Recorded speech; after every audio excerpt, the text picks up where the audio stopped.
The air in the great hall of Stonehold was thick enough to swallow sound.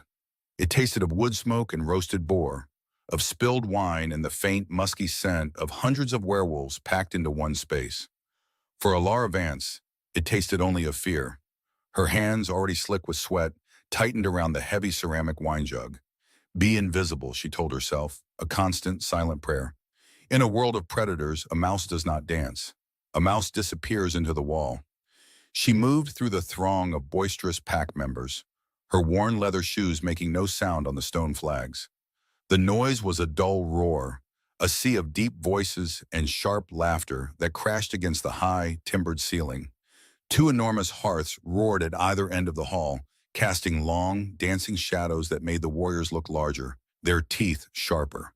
Alara kept her eyes down, her gaze fixed on a patch of floor just ahead of her feet. Look up, and you might catch an eye. Catch an eye, and you might be noticed. Being noticed was the most dangerous thing in the world. Her destination was the high table, a long, dark slab of oak raised on a dais, where the most powerful members of the pack sat. And at its center, a throne-like chair of carved stone and black fur, sat the king. Alpha King Alistair Blackwood. He was not a man so much as a force of nature carved into human form. Even from across the hall, his presence was a physical weight, a pressure that demanded submission. Alara had never been this close to him before. She had only seen him from a distance, a dark figure on the training grounds, or a silhouette on the castle ramparts. Up close, the story seemed inadequate. He was taller than she imagined, broader in the shoulder. His dark black hair was cut short, practical. He wasn't speaking, merely listening to the man beside him, his beta, Gideon Stone. But his stillness was more intimidating than any movement. It was the stillness of a wolf watching its territory, utterly aware, missing nothing. Her heart hammered against her ribs, a frantic bird trapped in a cage of bone. Just pour the wine and go. Pour the wine, do not spill it, and melt back into the shadows. The plan was simple, her life depended on it. To his right sat Lady Seraphina Thorne. She was everything Alara was not. Her blonde hair was a waterfall of polished silk. Her gown the color of a midnight sky. A delicate silver chain rested on her collarbones, her posture perfect. Her smile a beautiful, sharp weapon. Everyone knew she was to be the Luna. She was high-born, powerful, and she looked at the Alpha King with an expression of serene ownership. She was the rightful queen for this savage court. Alara reached the steps of the dais, her breath caught in her throat. Each step felt a mile high. She could feel the heat from the torches on the wall, the vibrations of the deep voices traveling through the wood of the platform. She focused on the empty goblet beside the king's plate. That was her target. Nothing else existed. Not the king's piercing gray eyes, not the whispers of the pack, not the gnawing fear that was eating her alive from the inside out. She reached the table, her arm trembling from the weight of the jug. She leaned forward, her body angled to give the king a wide berth. The law was absolute, burned into the mind of every child born into the pack, servant or noble. Do not touch the Alpha King. Do not speak to him unless spoken to. Do not meet his gaze. The penalty for any infraction was the same, instant, public, and delivered by the Alpha himself. She began to pour. The dark red wine flowed into the silver goblet, a steady, silent stream. Her entire focus narrowed to that single point. Almost there, a few more seconds. The liquid rose, catching the firelight. Then, a sudden shove from behind. A passing servant, clumsy with a tray of meat, stumbled into her. The world tilted. The heavy jug slipped from her grasp, crashing to the stone floor with a sound that seemed to explode in the sudden silence. Wine splattered across the stones like blood. Alara lurched forward, off balance, a strangled gasp tearing from her throat. Her arms flailed, searching for anything to stop her fall. Her right hand, small and trembling, landed on something solid, something warm and unyielding. It was the Alpha King's forearm. For a single, impossible second, there was only the sensation. The rough texture of his leather tunic, the shocking heat of the skin beneath. It was a jolt, a spark of lightning on a quiet night, an impossible connection that shot up her arm and straight into her chest. Her fingers, covered in the cheap, worn linen of her sleeve, were pressed against him. On her inner wrist, hidden from view, A small, faded crescent moon birthmark seemed to tingle with a strange fire. Then, the world ended. Every voice in the great hall died.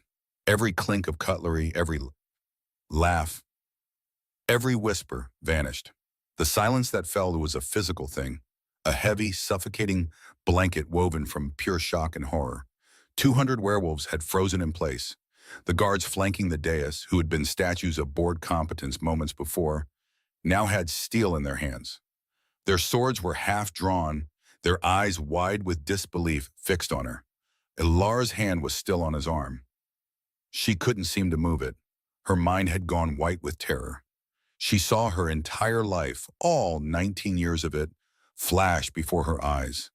A life spent in the shadows, a life of careful obedience and quiet survival, all of it erased by a single clumsy accident. Slowly, as if moving through deep water, King Alistair Blackwood turned his head. Ilara finally snatched her hand back as if she had been burned. She stumbled backward, her legs giving way, and she fell to her knees on the cold, wine-soaked stone. She didn't dare look at his face. She stared at the floor, at the spreading crimson stain, her entire body shaking uncontrollably. This was it, the end. She could feel the collective gaze of the pack like a physical weight on her back. 100 pairs of predator eyes watching the mouse in the trap. She heard the scrape of his chair as he stood. Each sound was amplified in the crushing silence. The soft creak of his leather boots on the wood of the dais, the shift of his weight. He was standing over her now. She could feel his shadow fall across her, blotting out the firelight, plunging her into a cold darkness. She squeezed her eyes shut, bracing for the blow. Would it be quick? A flash of claws across her throat? A single powerful strike that would end it all? A tear escaped from under her eyelid, tracing a hot path down her cold cheek. She thought of her small room in the servants' quarters, the one thin blanket on her cot. It seemed like a paradise now. He would be justified. The law was the law. It maintained order. It reinforced his power. An alpha who could not enforce his own most sacred rule was no alpha at all. She understood, but understanding did nothing to stop the wave of pure primal terror that was threatening to drown her. A low sound rumbled from his chest. It wasn't a word. It was a growl, deep, guttural, and so filled with menace that it vibrated through the floor and up into Ilara's bones. She flinched, curling into a tighter ball, her hands coming up to cover her head in a useless, instinctive gesture of self-preservation. This was the sound the pack warriors made before a kill. He was supposed to be cold. He was supposed to be a king delivering a sentence, but this was not controlled. It was feral. She dared to peek through her fingers. His face was a mask of something she could not comprehend. It was not the cold, distant fury of a king whose law had been broken. It was something wilder. His jaw was clenched so tight the muscles in his neck stood out like cords. But it was his eyes that stole her breath. The piercing, intelligent gray was gone. In its place was a molten, burning gold. They were the eyes of his wolf, raw and untamed, and they were fixed on her with an intensity that felt more terrifying than any threat of death. Lady Seraphina made a soft sound of protest. "Alistair," she began, her voice tight with disbelief and outrage. "Deal with this creature." The king didn't even glance at her. His golden eyes remained locked on Ilara, who was still trembling on the floor. He took a step down from the dais, then another. He stopped right in front of her, his large frame blocking out the entire world. Ilara could smell the scent of pine and cold night air clinging to him, a clean, wild scent that cut through the stuffiness of the hall. His human side was gone. She was looking at the alpha wolf, the apex predator, and she had trespassed. She had touched what belonged to him. She had touched him, and now she would pay the price. He reached down. Ilara whimpered, a small, pathetic sound lost in the vast hall. She squeezed her eyes shut again, her body rigid, waiting for the end. But the claws did not come. The killing blow did not fall. Instead, his large, warm hand closed around her upper arm. His grip was not gentle. It was possessive, a brand of heat and strength that sent another shockwave through her system. He pulled her to her feet as if she weighed nothing at all. She stumbled against his chest, her head barely reaching his shoulder. She was surrounded by him, by his scent, by the solid wall of his body. Her mind reeled with confusion. This was not death. This was something else, something stranger and infinitely more terrifying. He held her there, his fingers digging into her arm, his other hand coming up to cup the back of her head, forcing her to look at him. She was trapped in the furnace of his golden gaze. He inhaled sharply, his nostrils flaring, as if he were breathing in her scent, memorizing it. A low growl rumbled in his chest again, but this time it was different. It was not a threat of violence. It was a sound of possession, of ownership. Then he opened his mouth. The entire pack, the entire world held its breath. A single word roared from his throat. It was not a king's command. It was a wolf's claim, a primal declaration that shook the stone walls and rattled the shields hanging upon them. Mine! The word was a physical blow. Ilara felt it in her soul. It echoed in the deafening silence that followed. A proclamation that shattered every law, every tradition, every expectation. She saw the hall through a haze of shock. She saw hundreds of faces, mouths agape, eyes wide with stunned disbelief. She saw Gideon Stone, the ever-stoic beta, take a half-step forward, his hand raised as if to stop his alpha, only to freeze, his expression one of utter confusion. And she saw Lady Seraphina. The beautiful, serene mask had shattered. Her face was a canvas of pure, venomous rage. Her cold blue eyes were fixed on Ilara, and in their depths was a promise of a death far slower and more painful than any the king might have delivered. Alistair didn't seem to notice or care. His world had shrunk to the small, trembling woman in his arms.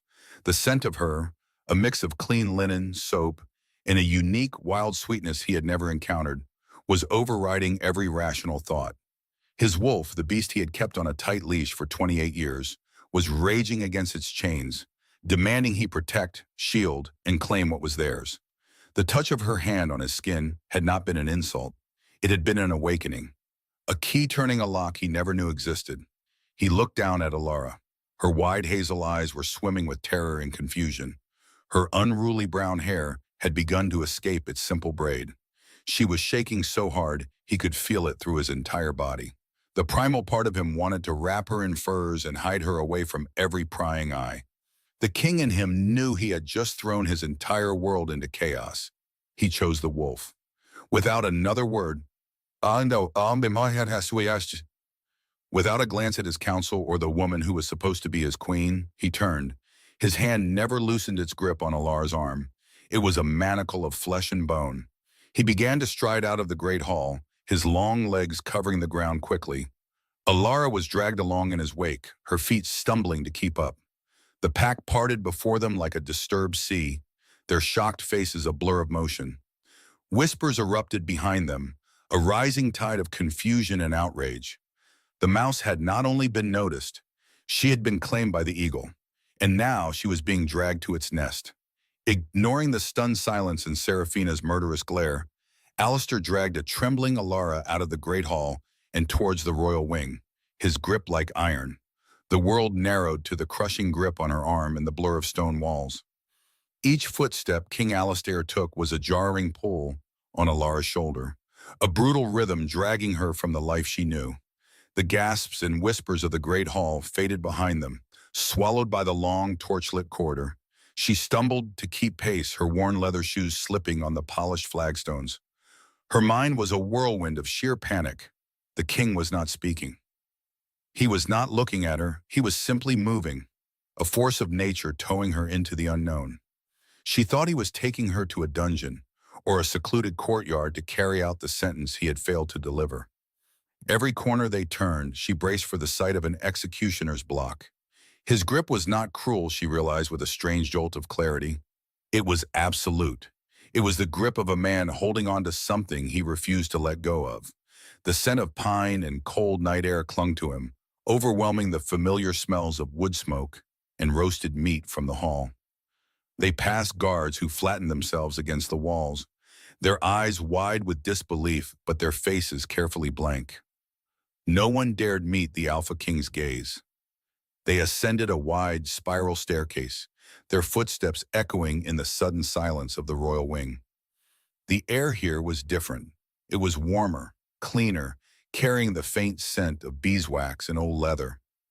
This was a part of the keep she had only ever seen from a distance, a place for lords and ladies, not for servants with smudges on their cheeks.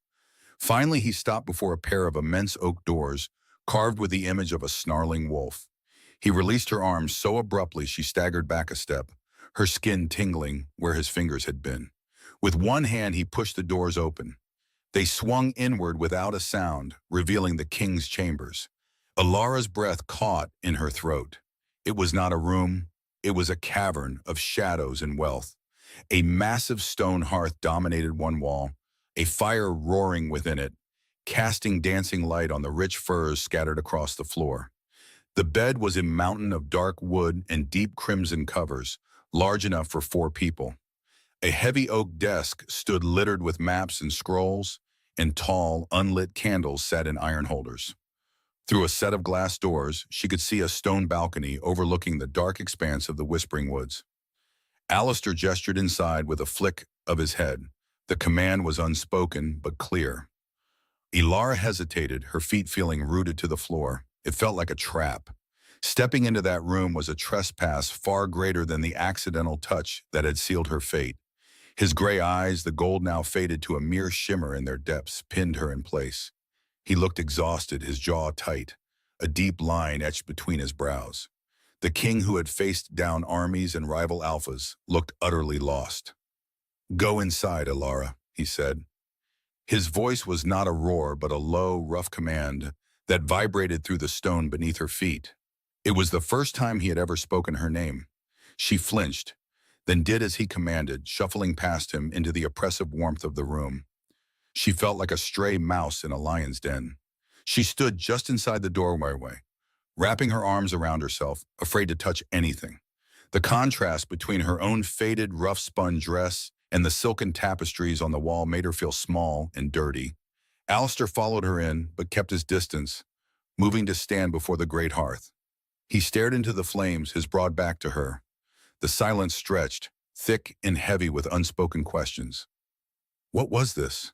Why was she here? Why was she not dead? The wolf's growl, the word mine, it had to be a mistake. Some strange primal madness that had seized him. He would come to his senses soon. And then what? Her heart hammered against her ribs, a frantic bird trapped in a cage. She focused on the worn hem of her sleeve, the one familiar thing in this terrifying new world. "You will stay here," he said finally, his voice flat, directed at the fire. "You will not leave this room." He turned his head slightly, his gaze catching hers in the reflection of the glass balcony doors. "My guards will be posted outside. They have their orders." He said it like a jailer, not a savior. There was no comfort in his words, only the cold reality of her situation. She was a prisoner in a palace. He turned fully then, and his eyes swept over her, a flicker of something unreadable in their depths. It was a look of profound conflict, as if 2 powerful forces were at war behind his irises. His human side, the king, was rigid with duty and tradition. But something else, the wolf that lived beneath his skin, looked at her with a raw, unsettling possessiveness. He took a half step toward her, and she shrank back without meaning to. The motion, small as it was, broke the spell. A mask of cold authority slammed down over his face. He turned on his heel and walked out, pulling the heavy doors shut behind him. Elara heard the unmistakable sound of a heavy bolt sliding into place on the other side. She was alone. The silence that rushed in was more terrifying than the noise of the great hall. She stood frozen for a long time, just listening to the crackle of the fire and the frantic beating of her own heart. Slowly, cautiously, she began to explore her gilded cage. She drifted through the room like a ghost, her fingers hovering over the spines of leather-bound books, the impossibly soft fur of a wolf pelt, the cold, smooth wood of the massive bed frame. She did not dare to sit. She belonged on a straw pallet in the servants' quarters, not here. This was a dream, a nightmare from which she would surely wake. Hours passed. The fire burned low. Hunger began to gnaw at her stomach, but she ignored it. She eventually sank into a large, leather-backed chair in the corner, curling into the smallest possible ball. The chair was so large it swallowed her whole. It smelled of him, that same scent of pine and cold air. It should have been frightening, but instead, a strange, traitorous part of her found it grounding. She was exhausted, her body and mind worn thin by the whiplash of terror and confusion. She closed her eyes, and the image of his face filled her mind. The fury in the hall, the shock, the flash of gold, the possessive claim. It made no sense. She was no one. An orphan, a servant, the lowest of the low. What could the Alpha King, a man who could have any highborn lady in the pack, possibly want with her? A soft knock on the door startled her awake. She hadn't realized she had dozed off. Her heart leaped into her throat. Had he come back? Was it over? Enter, she whispered, her voice a dry rasp. The bolt slid back, and the door opened. But it was not Alistair. One of the royal guards, a man whose face was a granite slab of disapproval, held the door open for Lady Seraphina Thorne. Seraphina swept into the room as if she owned it. She was dressed in a gown of deep emerald silk that shimmered in the firelight. Her blonde hair was coiled in an intricate braid, and a cold, polite smile was fixed on her beautiful face. In her hands, she carried a folded dress of pale blue linen. It was simple but finely made, far nicer than anything Alara had ever owned. "Alara, my dear," Seraphina said, her voice smooth as cream, "I hope I'm not disturbing you. I can only imagine how disoriented you must feel." She placed the dress on the edge of the bed, her movements graceful and deliberate. "I thought you might want something more comfortable to wear. Your current attire is, well, it's hardly suitable for the king's chambers." The words were kind, but the look in her cold blue eyes was anything but. It was a look of pure, undiluted contempt. Alara pushed herself out of the chair, her hands clenched into fists at her sides. "Thank you, my lady," she murmured, keeping her eyes on the floor. "Oh, think nothing of it," Seraphina said, circling her slowly, like a predator assessing its prey. "We were all quite taken aback by the events in the hall. The king, he is a man of very powerful instincts, primal instincts. Sometimes they can get the better of his judgment." She stopped in front of Alara, tilting her head. "It creates a very delicate situation, a situation that must be handled with extreme care." Alara could feel the threat humming beneath the surface of Seraphina's polished words. This was not a friendly visit. This was a warning. "The pack values tradition, Alara. It values order, and strength, and bloodlines," Seraphina continued, her voice dropping to a conspiratorial whisper. "The Luna is the heart of the pack, a symbol of its purity. She must be a highborn, someone of impeccable lineage, someone strong enough to stand beside the Alpha." Her eyes flickered over Alara's worn dress and frayed braid. "Not a temporary distraction." Alara's chin lifted almost involuntarily. She met Seraphina's gaze. The fear was still there, a cold knot in her stomach, but a spark of defiance flickered to life within her. She had done nothing wrong. She had stumbled, that was all. Seraphina's smile tightened at Alara's show of spirit. "You are in a very precarious position," she said, her voice losing its feigned sweetness and taking on a sharp metallic edge. "The king may have claimed you in a moment of confusion, but the pack will not accept it. An alpha who shows weakness, who allows his base urges to overrule sacred law, puts us all in danger. The Shadow Fangs are always watching our borders, waiting for a crack in our foundation." She leaned closer, her perfume cloying and sweet. "And cracks have a way of being sealed, permanently." The veiled threat was now an open one. Seraphina straightened up, her smile returning as if she had just been discussing the weather. "It's a long fall from the royal balcony. The stairs can be so treacherous at night. Accidents happen, especially to those who do not belong, to those who overstep their station." She let the words hang in the air, a poisonous vapor. "I do hope you will be careful. It would be such a tragedy if something were to happen to you before the king comes to his senses." With a final dismissive glance, Seraphina turned and glided out of the room. The guard closed the door, and the bolt slid home once more, sealing Alara back inside her prison. She stood trembling, Seraphina's words echoing in her ears. A temporary distraction. Accidents happen.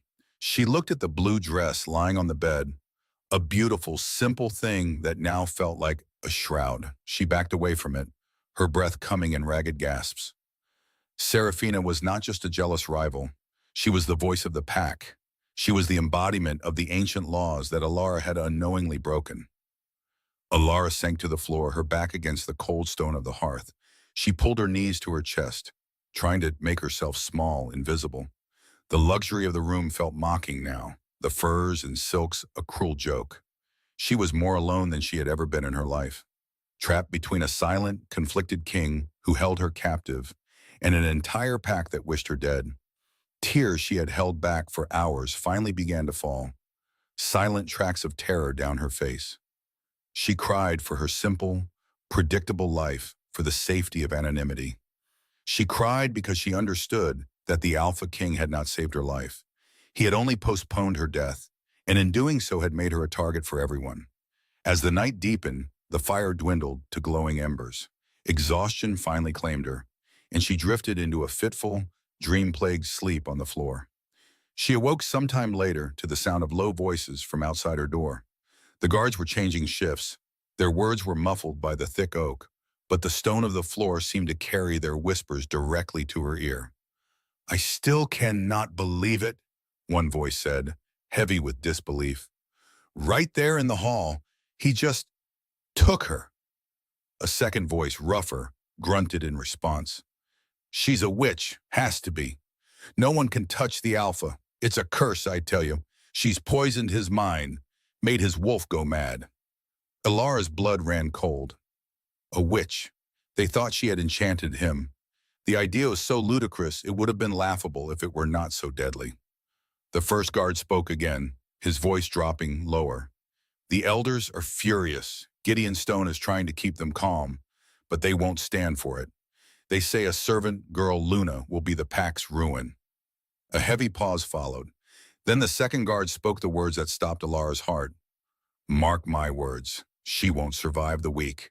If the king doesn't deal with her, someone else will." The guard's footsteps faded down the hall, leaving Alara in a silence that was now filled with the echo of her own death sentence. A week. They had given her a week to live. She pressed her hand to her mouth to stifle a sob, her eyes wide with a new, more profound terror. She was not just a prisoner. She was a dead woman walking in a cage of gold. The words of the guards clung to her like a shroud.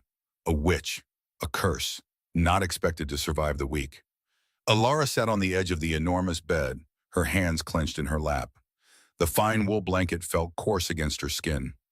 Every shadow in the king's chambers seemed to lengthen and twist, forming monstrous shapes in the periphery of her vision. She was a ghost haunting these rooms, a problem to be solved, and solutions in the pack were often final and violent. Sleep offered no escape, only nightmares of 1,000 judging eyes and the glint of steel. The heavy oak door opened without a knock, and she flinched. It was King Alistair.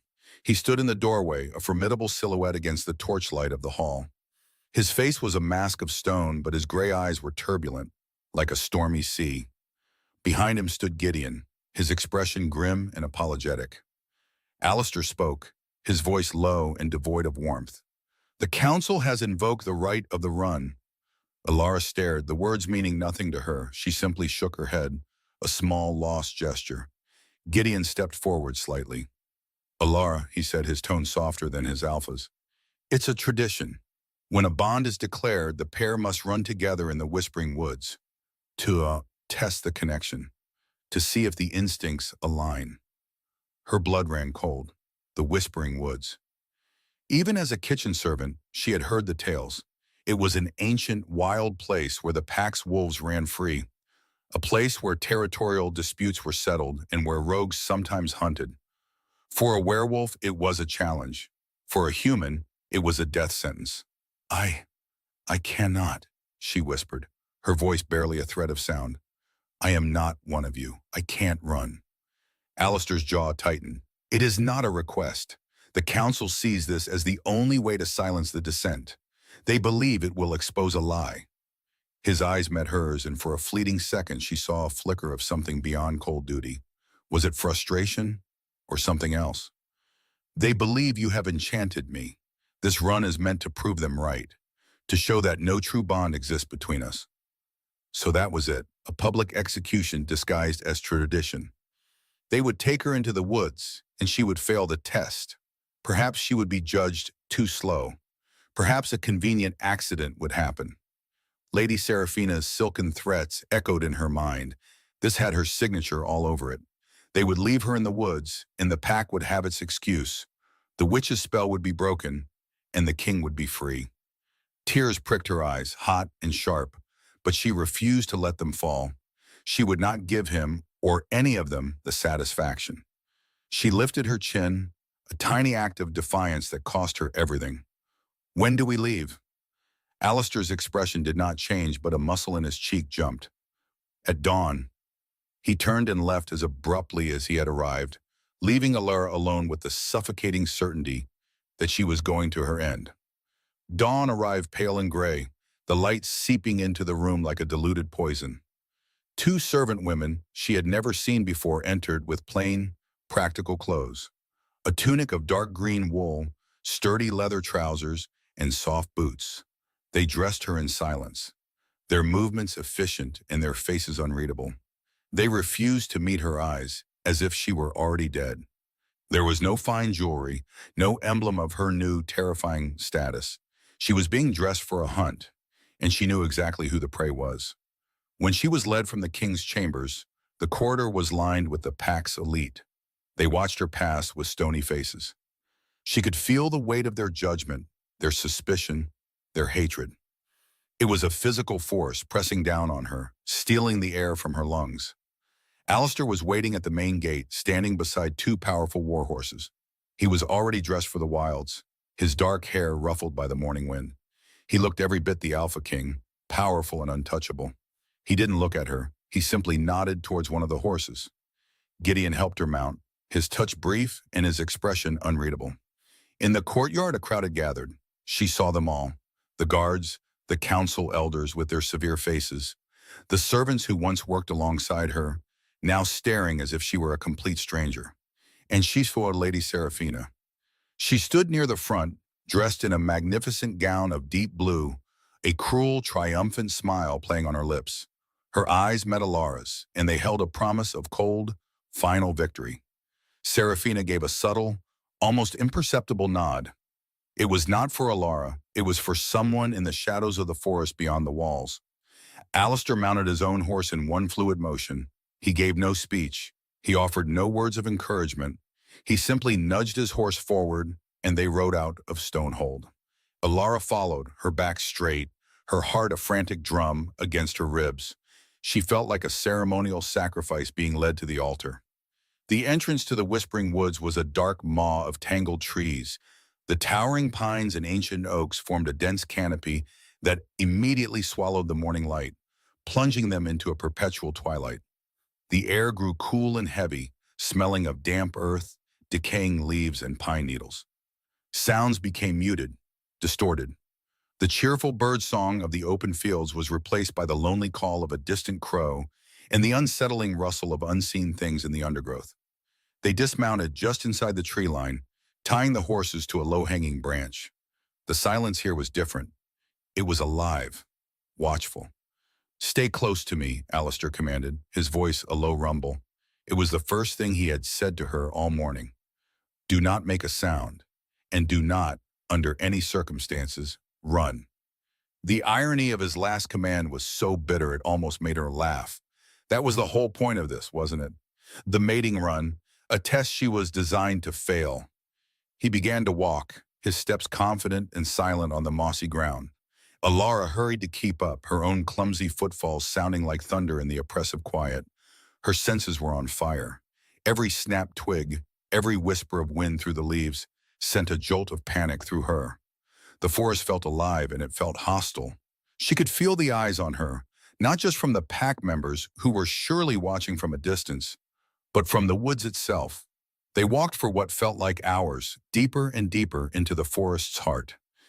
Alistair moved with a predator's grace, his head constantly turning, his senses alert. He was in his element. Alara, however, felt her humanity like a glaring weakness. She was slow, noisy, and fragile. Her wool tunic snagged on thorns, and her cheeks were scratched by low branches. She was an intruder here, and every fiber of her being screamed it. Alistair stopped suddenly in a small clearing where the canopy thinned, allowing a few dappled beams of sunlight to pierce the gloom. He turned to face her, his gray eyes scanning her from head to toe. She thought he was about to pronounce her a failure, to declare the farce was over. "The bond," he said, his voice strained, as if the words were being dragged from him. "A true one is not just a feeling. It is a resonance. The wolves feel it. They can scent it. If what my wolf felt is real, they will accept you. If it is not—" He did not finish the sentence. He did not have to. If it was not real, they would tear her apart, and he would let them.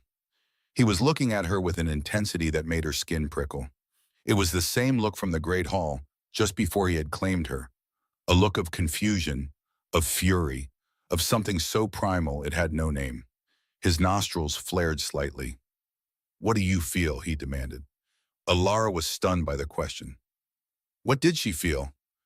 Terror, despair, a bone-deep certainty that she was about to die. She opened her mouth to say as much, but then a twig snapped loudly to their left. It was too loud to be a squirrel, too deliberate to be a deer. Alistair's head whipped around, a low growl vibrating in his chest. Before Alara could even process the sound, they emerged from the trees. 3 of them. Huge, mangy wolves with scarred muzzles and crazed yellow eyes. They were larger than any normal wolf, their bodies corded with unnatural muscle. These were not pack wolves. They were rogues, killers driven mad by isolation and hunger. They fanned out, circling the clearing, their movements low and predatory, and their eyes, all of them, were fixed on her. Alara froze, a scream trapped in her throat. This was it. This was the accident Seraphina had arranged. Alistair moved, placing himself squarely between Alara and the lead wolf. "Lara, get behind the large oak," he ordered, his voice a low, dangerous command. He didn't look at her. His entire focus was on the enemy. She was paralyzed by fear, her feet rooted to the spot. The lead rogue lunged. It happened faster than her mind could follow. There was no flash of light, no grand spectacle. One moment, Alistair, the man, stood before her. The next, a beast of nightmare erupted in his place. The sound was a horrific symphony of tearing fabric and snapping bone, over in an instant. Where the king had stood, there was now a colossal wolf. He was immense, a head taller than the other rogues, his fur the color of jet and shadow. His eyes, those same gray eyes, now burned with a molten gold fire. A guttural snarl ripped from his throat, a sound of pure, possessive rage that shook the very leaves on the trees. It was a declaration, a promise of death. Alara stumbled backward, tripping over a root and landing hard on the damp earth. Her breath came in ragged, terrified gasps. The monster in front of her was Alistair, the king. The rogues hesitated for a split second, momentarily cowed by the sheer size and fury of the alpha. But their orders, or their desperation, drove them on. The 2 flanking wolves broke left and right, ignoring the alpha, making a clear run for their true target, for her. Alistair's wolf did not even glance at them. He knew their intent. With a speed that defied his massive size, he launched himself not at the attackers, but in front of Alara. He slammed his body into the path of the charging wolves, using his immense weight to knock them aside.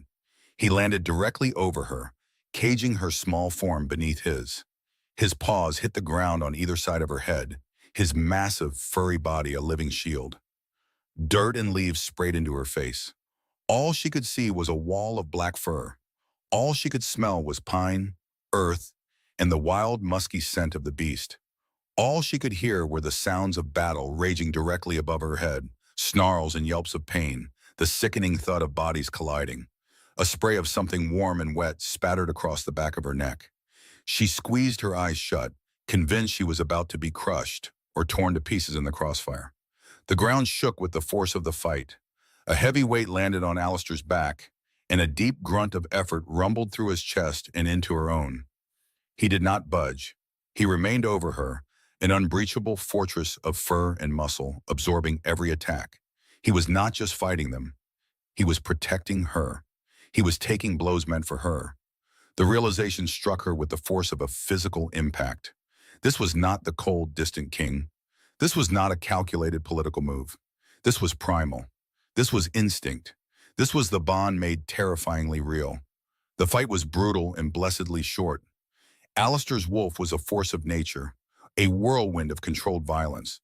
There was a final pained howl that was cut off abruptly, followed by the sound of a body being thrown into the brush.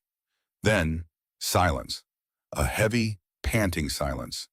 The only sound was the massive chest rising and falling above her, and the frantic hummingbird beat of her own heart. The warm liquid on her neck began to feel sticky. Slowly, cautiously, she opened her eyes. The world was a blurry mess of black fur. For a long moment, nothing happened.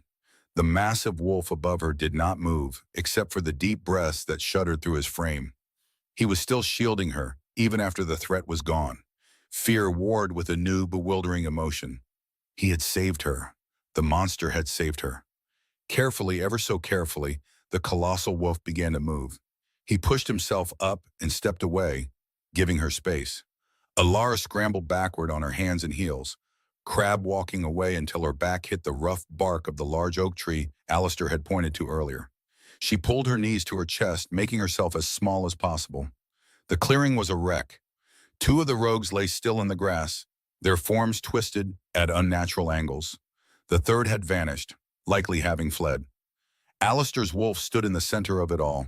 His black fur was matted in places, and a long, shallow gash wept blood along his powerful shoulder, but he seemed otherwise unharmed. He stood over the fallen enemies, his head low, the golden fire in his eyes slowly banking, leaving the cool gray behind. But he remained a wolf. He shook his massive head, spraying a few drops of blood onto the moss, and then he turned. He turned and looked directly at her. Alara's breath hitched. The fight was over. The danger was gone. But now she was alone in the deep woods with him, with the beast. The primal rage was gone from his eyes, replaced by an unnerving, intelligent focus. He took a slow, deliberate step toward her. She flinched, pressing herself harder against the tree, a sob catching in her throat. A single tear escaped and traced a cold path down her dirt-stained cheek. She braced for the end. The pack wanted her gone. The test was over. Perhaps now he would finish the job the rogues had failed to complete. It would be so easy for him. He stopped a few feet away. He was so much larger up close, a creature of myth and legend. He could swallow her whole. He lowered his huge head, his movements surprisingly gentle. He was not snarling. He was not advancing with aggression. He simply watched her, his gaze unwavering. Then he took another slow step, and another. He came to a halt right in front of her, his warm, panting breath misting in the cool air. His shadow fell over her completely. Alara held her breath, her entire body trembling violently. She closed her eyes, waiting for the teeth, for the final tearing pain. Instead, she felt something soft and wet nudge her clenched hand. Her eyes flew open. He had nudged her trembling fingers with his large black nose. The gesture was so delicate, so unexpectedly gentle, it made no sense. He did it again, a soft push, as if testing to see if she was real, if she was whole. He lifted his massive head, his gray eyes searching her face. He saw the tear track on her cheek, and then he did something that shattered her world. He leaned in, his movements slow and deliberate, and gently, so gently, he licked the tear from her skin with his warm, rough tongue. The touch was a shock, a jolt of impossible tenderness from a creature of absolute power. It was not the touch of a king or a judge or an executioner. It was not even the touch of a man. It was the touch of a protector, of a partner. It was the purest expression of the bond she had ever felt, spoken in a language older than words. In that moment, her perception of him fractured. The cold king, the terrifying monster, the political animal, it all fell away. And in its place was simply him, her defender, her shield. And she, looking into the intelligent gray eyes of the great wolf, was no longer afraid of him at all. The memory of the wolf was a strange and persistent phantom. Alara would sit for hours in the king's chambers, her fingers tracing the line of her own jaw. She could still feel the impossible warmth of his breath, the rough texture of his tongue against her skin as he had licked away her tear. It was a gesture of such shocking tenderness that it had fractured her fear into 1,000 confusing pieces. He was a monster who had shielded her, a king who had claimed her, a wolf who had comforted her. The contradiction was a constant aching weight in her chest. She had been returned to her gilded cage, but something had changed. The silence was different now. It was heavier, laced with a new kind of poison. The whispers from the guards outside her door were no longer just about her lowly birth. A new word had crept into their hushed conversations, a word that carried the scent of fire and death. Witch. They said she had ensnared the Alpha King. They said her touch was a curse that clouded his judgment and weakened his wolf. The rumors slithered through the stone halls of the keep like smoke, seeping under doors and into the hearts of the pack. She heard the guards talking one night, their voices low and grim. They spoke of movements on the border. The Shadow Fangs were growing bold, testing their defenses. And the pack, they whispered, blamed her. They believed her presence was a rot that was inviting danger, making their alpha, their entire world, vulnerable.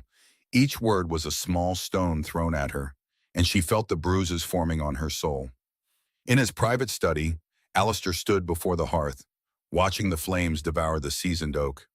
The fire did nothing to warm the chill that had settled deep in his bones. The door opened and closed softly. He did not need to turn to know it was Gideon. The scent of worn leather and steadfast loyalty was as familiar to him as his own. Gideon cleared his throat. Alpha, the elders requested another audience. Alistair's jaw tightened, and I gave them my answer. The subject is closed. They do not see it that way, Gideon said, his tone careful but firm. He took a step closer. Alistair, this is more than just displeasure over tradition. Seraphina has been talking. She speaks of the pack's security, of the Shadow Fang threat. She is framing your connection to the girl as a weakness, a vulnerability that puts everyone at risk. Alistair turned from the fire, his gray eyes flashing with a dangerous light. She is a servant girl. How can she possibly be a threat to our security? The words were a low growl. His wolf paced just beneath his skin, agitated by the challenge to its mate.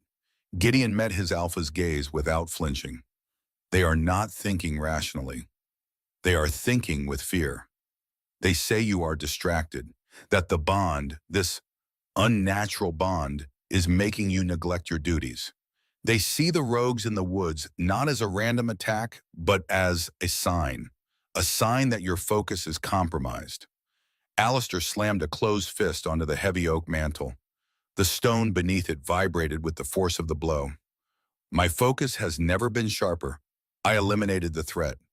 You did, Gideon agreed quietly, but they see only that the threat got close to you in the first place, close to her. He paused, letting the weight of his next words settle in the space between them. They are talking about a formal challenge to the Union.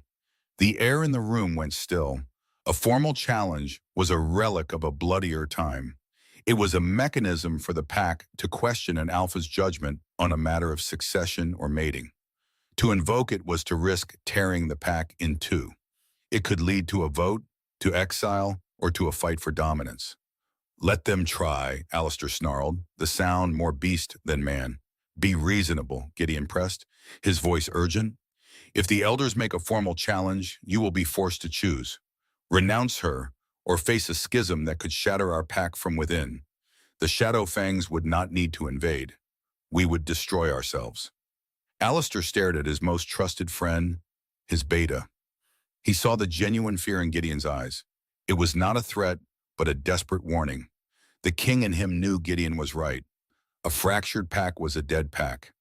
But the wolf inside him roared at the very idea of letting Alara go. It was an instinct more powerful than reason, more fundamental than duty. To abandon her now would be like tearing out his own heart.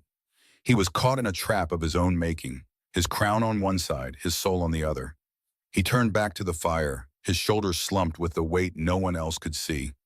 Leave me, he commanded, his voice rough with a conflict that threatened to tear him apart. Gideon bowed his head and retreated, leaving his king to the torment of his impossible choice. Days bled into one another. The fine food left outside Alara's door tasted like ash. The silken sheets felt like thorns against her skin. The fear was a living thing, coiling in her stomach, whispering that she would not survive the week. But beneath the fear, a tiny, stubborn ember glowed. It was the memory of a giant wolf shielding her body with his own, the memory of a gentle touch on her cheek. He had protected her. He had shown her a flicker of something other than raw, terrifying power. She could not just sit here and wait for Seraphina's whispers to become a blade in the dark. She could not wait for the king to cast her aside to appease his pack. The thought of it sent a pain sharper than any fear through her. She had to do something. She had to feel like she was more than just a piece in their game. She needed to see a friendly face, just one. Martha, the name was a lifeline. Martha, the head cook, with her flour-dusted apron and perpetually tired but kind eyes. She had always had a soft spot for Alara, slipping her an extra piece of bread or a bruised apple when no one was looking. Taking a deep, shuddering breath, Alara stood up. Her legs felt unsteady, but her resolve was a thin steel wire pulling her forward. She walked to the heavy door and pulled it open. The two elite guards stationed there straightened instantly, their hands resting on the pommels of their swords. They looked surprised to see her, but their orders were to keep others out, not to keep her in.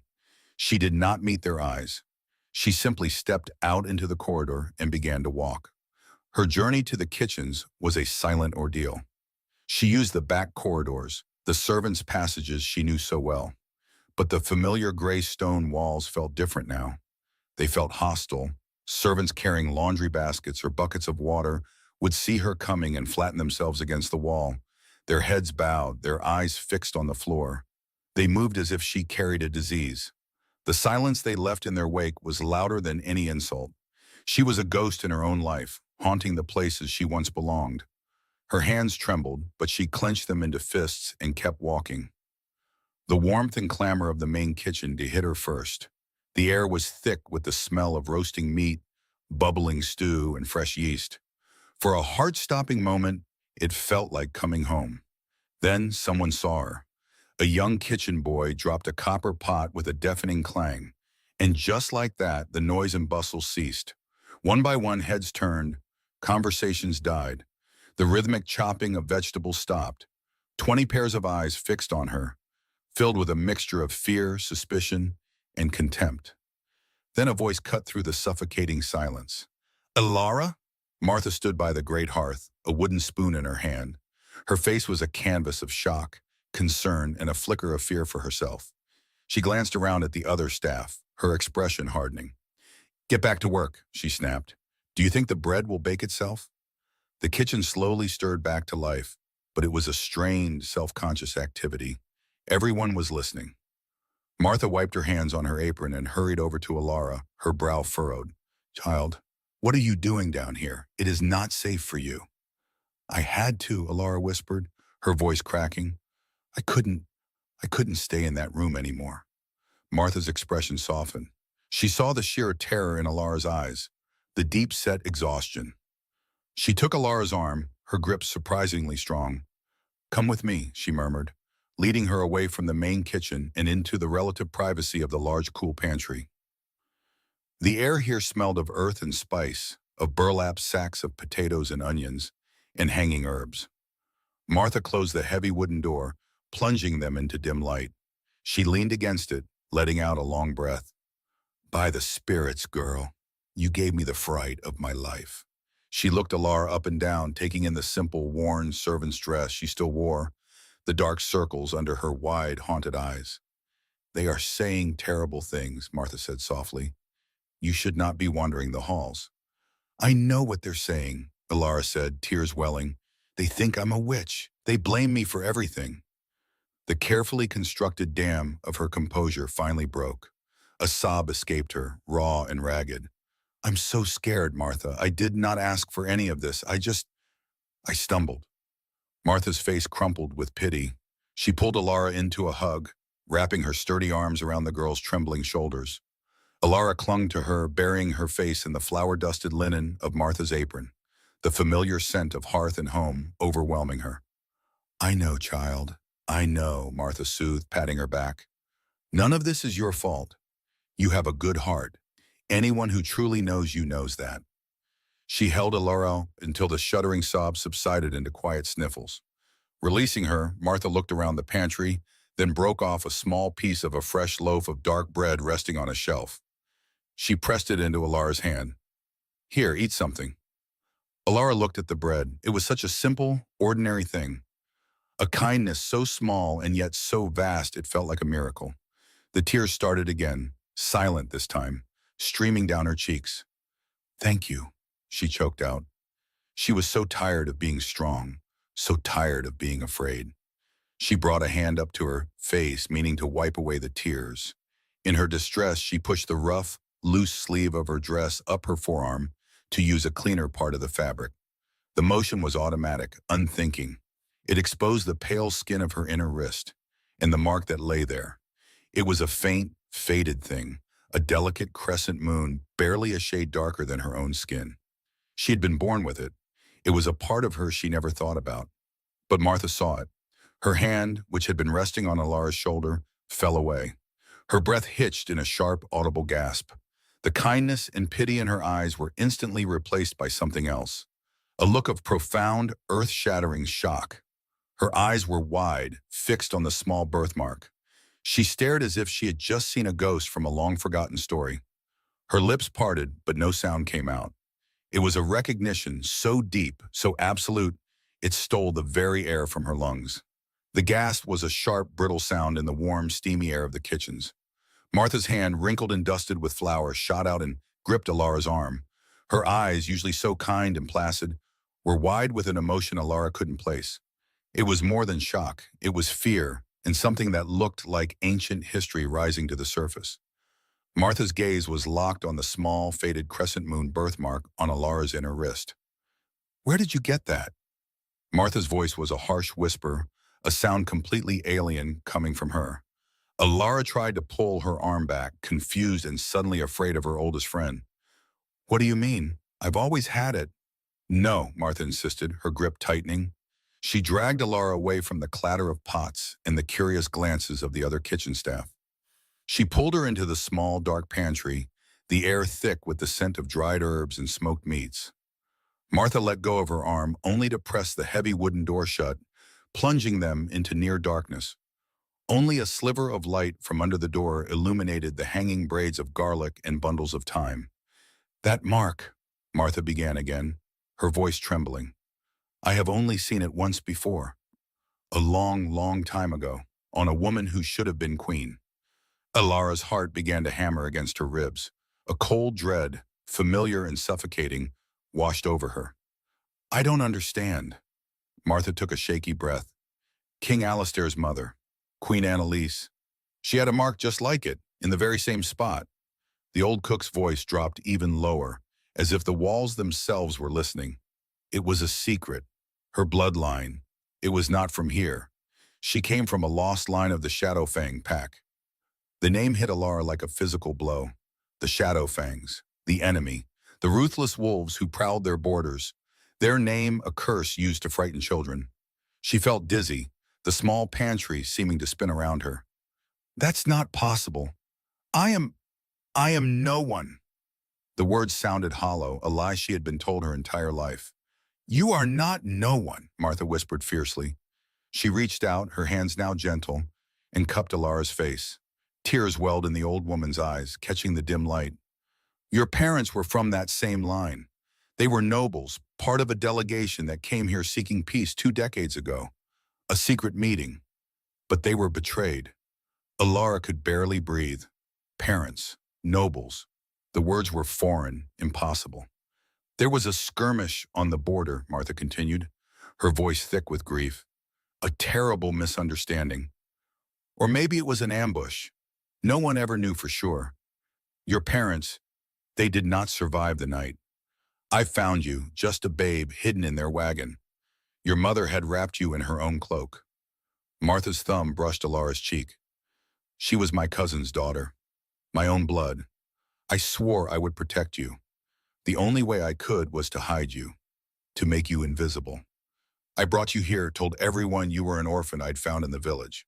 No name, no history. It was the only way to keep you safe from those who would see the Shadowfang bloodline as a threat. Alara's mind reeled. A life of servitude, of averting her eyes and making herself small, had not been her destiny. It had been her shield. Her name wasn't Alara Vance because she had no family.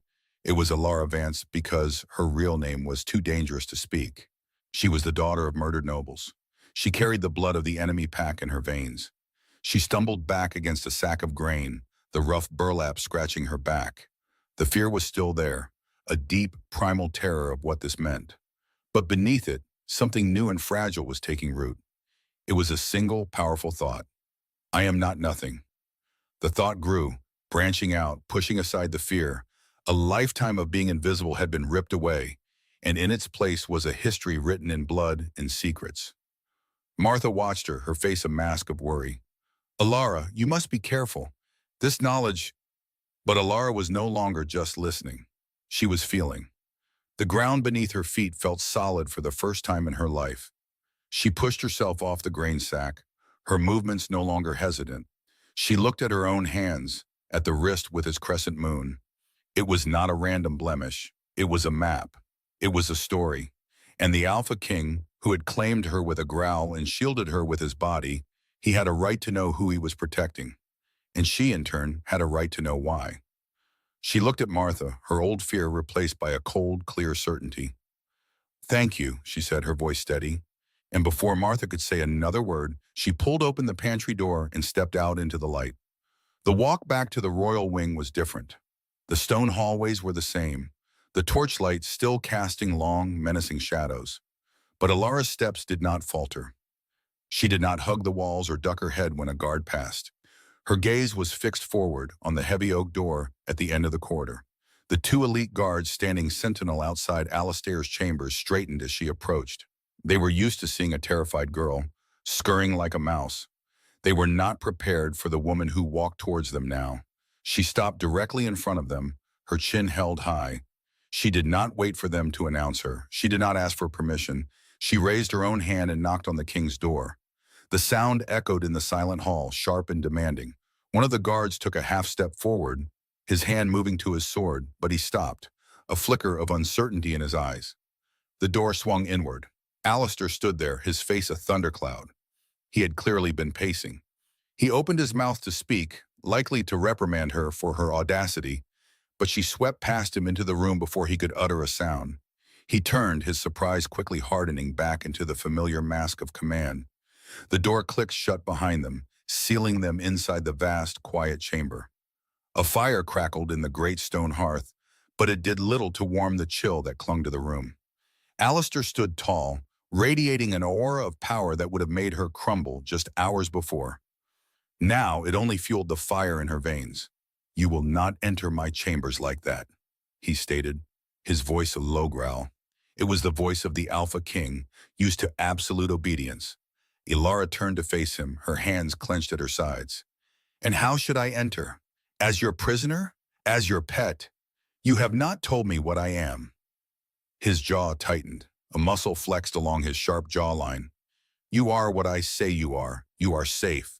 That is all you need to know." "No," she said, the words sharp and clear. "That is not enough." She took a step closer into his space, a flagrant disregard for the chasm of status that separated them. "You drag me from the Great Hall. You lock me in these rooms with guards at my door. The entire pack whispers that I am a witch who has cursed you. Men tried to kill me in the woods, and you turned into a monster to save me.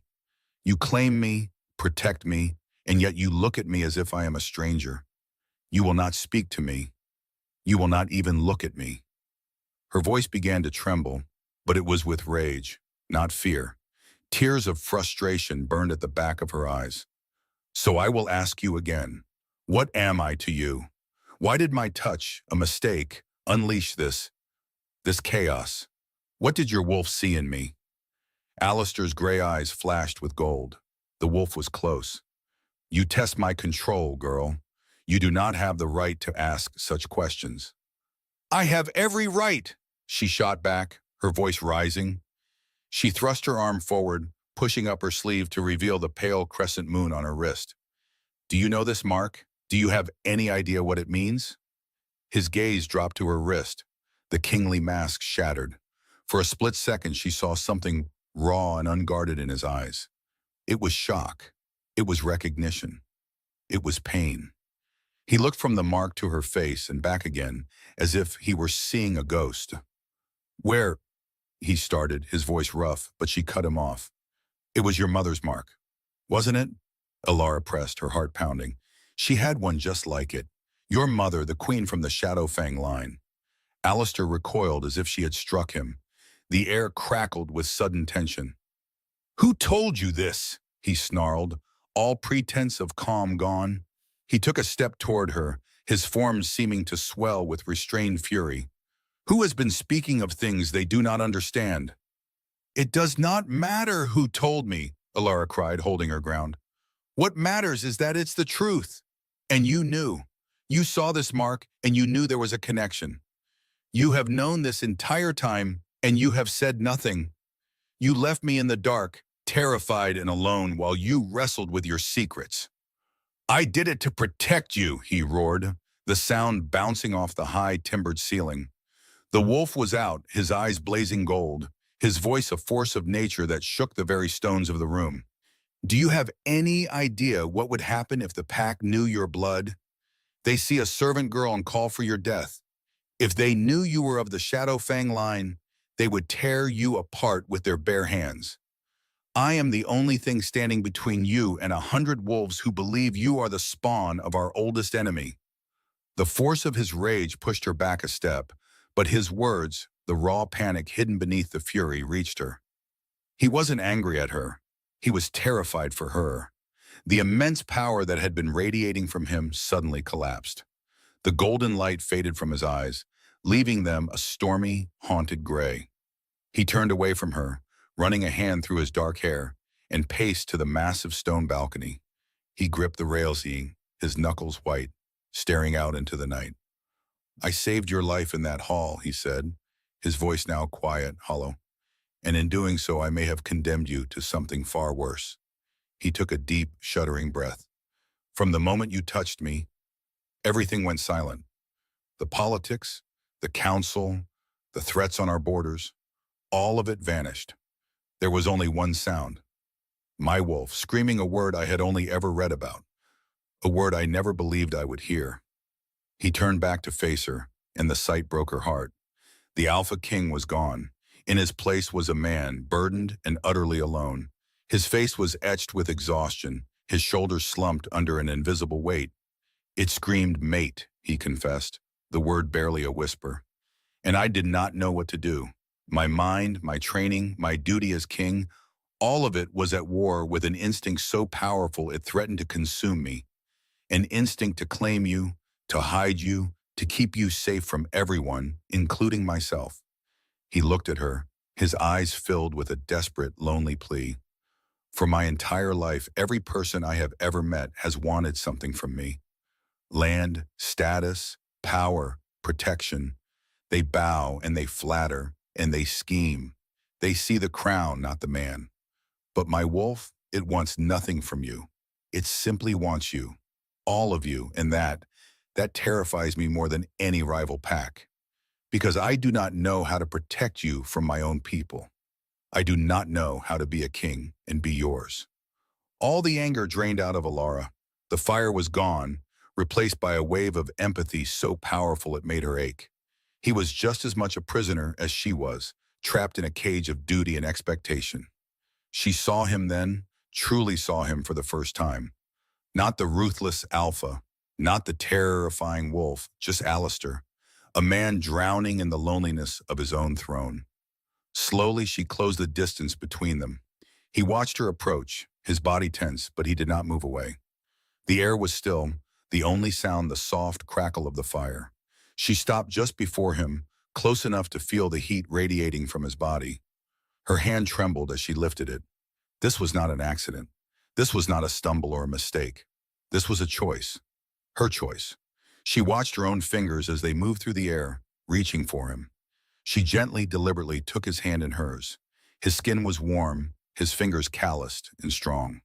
A jolt, like summer lightning, shot up her arm. He flinched at the contact, a sharp intake of breath, but he did not pull away. His fingers curled reflexively around hers, his grip surprisingly gentle. He looked down at their joined hands, his gaze filled with a stunned wonder. It was as if he were touching another person for the very first time. The storm in his eyes quieted, replaced by a fragile peace. For Alara, the touch felt like an anchor in a raging sea. It felt like coming home.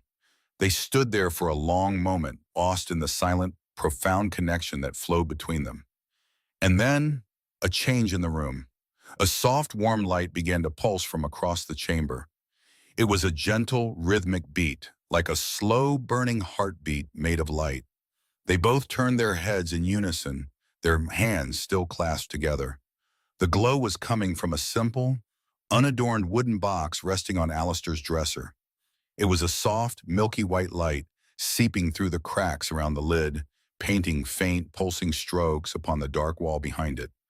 The box, which had been silent and dormant, was now undeniably, impossibly, alive. The light was not loud, but it filled every corner of the silent room. It was a soft, milky white glow pulsing gently from the dark wood of the box on Alistair's dresser. It seemed to beat in time with the frantic rhythm of Alara's own heart. Her hand was still in his, a small, trembling thing captured by his strength. The warmth from the rejoining skin felt like the source of the light, a current flowing from her touch, through him, and into the ancient object across the room. The air was thick, smelling of ozone and something ancient, like dust from a fallen star. Alistair did not speak. His gray eyes, which had been so full of turmoil moments before, were now fixed on the source of the impossible light. He looked from the box back to her, his expression unreadable, a mask of stone. But Alara could feel the tremor in his hand, a minute vibration that betrayed the king's shock. He had seen countless battles, ruled a pack of powerful, volatile beings, and held the power of life and death in his hands. But this soft, warm glow had undone him. It was a magic older than his laws, a truth more powerful than his crown. Slowly, deliberately, he released her hand. The loss of his touch was immediate, a sudden cold against her skin. Alara wrapped her arms around herself, watching as he walked toward the dresser. His steps were measured, the gait of a predator approaching something unknown, something that could be either a threat or a prize. He stopped before the box, his broad back hiding it from her view for a moment. He reached out, his fingers hovering over the lid. Alara held her breath. She could hear the crackle of the fire in the hearth, the distant howl of a lone wolf in the woods, the frantic drumming in her own ears. He opened the box. The light flooded the room, washing away the shadows. It was so much brighter now, pouring from the open container like liquid moonlight. Alistair took a step back, and Alara could finally see it. Nestled on a bed of faded black velvet was the Luna's moonstone amulet. The silver chain was a whisper of metal around the large oval stone. It was no longer the cold, milky rock of legend. It was alive, glowing with an inner fire, pulsing with a warmth that seemed to reach across the room and touch her face. "It is not supposed to do that," Alistair said, his voice a low, rough murmur. It was not a statement of fact, but of awe. "The stories say it only grows warm. Never this. Never light." He looked over his shoulder at her, and for the first time, Alara saw no king, no alpha, no executioner. She saw a man utterly lost, staring at a miracle he could not explain. The loneliness she had glimpsed in him before was gone, replaced by a raw, staggering wonder. "My mother wore it," he continued, his gaze returning to the amulet. "On her, it was warm to the touch. A pleasant heat," my father said, "but it never glowed." Alara took a hesitant step forward, then another. She felt drawn to the light, not by command, but by a strange sense of belonging, as if a missing piece of her soul was calling out. She stopped beside him, her shoulder almost brushing his arm. Together, they looked at the impossible proof of their bond.